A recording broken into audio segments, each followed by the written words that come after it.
It was really nice to get out last week, but it came at a price.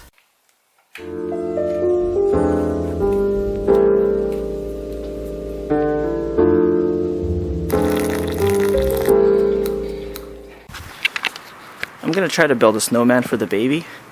Here goes nothing. I might have made these too big. I don't know how I'm gonna get this onto here by myself.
Last week, it was nice to have weather other than snow or rain, and to have the temperature higher than 5 degrees.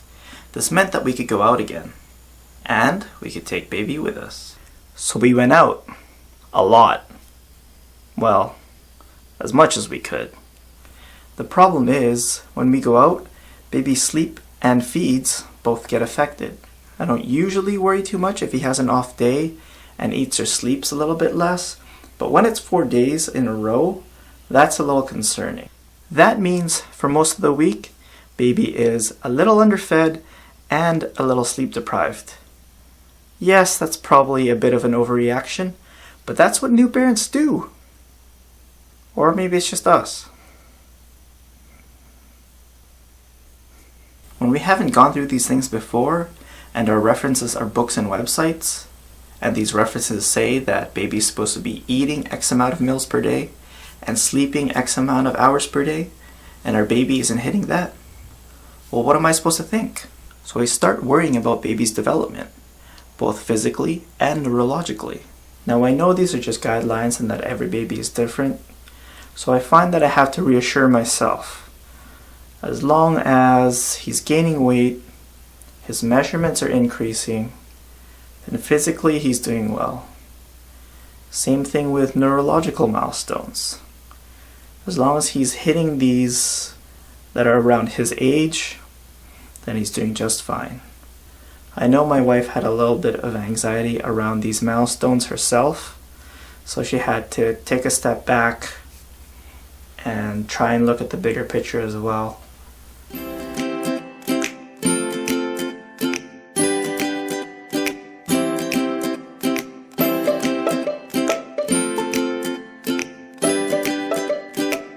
We're headed into Richmond this evening for some seafood to celebrate my parents' 34th wedding anniversary. Yoo-hoo!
We were going to go out more today, but there was a winter storm warning, so we were just out for a couple of hours. So since we're on the topic of worrying, there was something we ran into the past few weeks with baby. A few weeks ago, my wife noticed some bumps on the back of baby's hands, and I thought nothing of it. But then we noticed it on his arms as well, and then his legs, and then more recently on his chest and stomach. The bumps became more pronounced with some areas of redness, and our doctor did see it early on and thought it was more like dry skin. For us, we were suspecting more like a reaction to something. So we did two things: change his laundry detergent and his soaps and moisturizers. So we switched from these to these. So initially we were using this as his laundry detergent. Then we switched to this, hoping to save a few bucks. But now we went back to the ivory. I'm relieved to say that the bumps are resolving, but we don't really know what the culprit is. I do suspect that it's one of the Honest Company products. Sorry, Jessica Alba. I hope you enjoyed the video. This is Canadian Dad signing out. Till next time.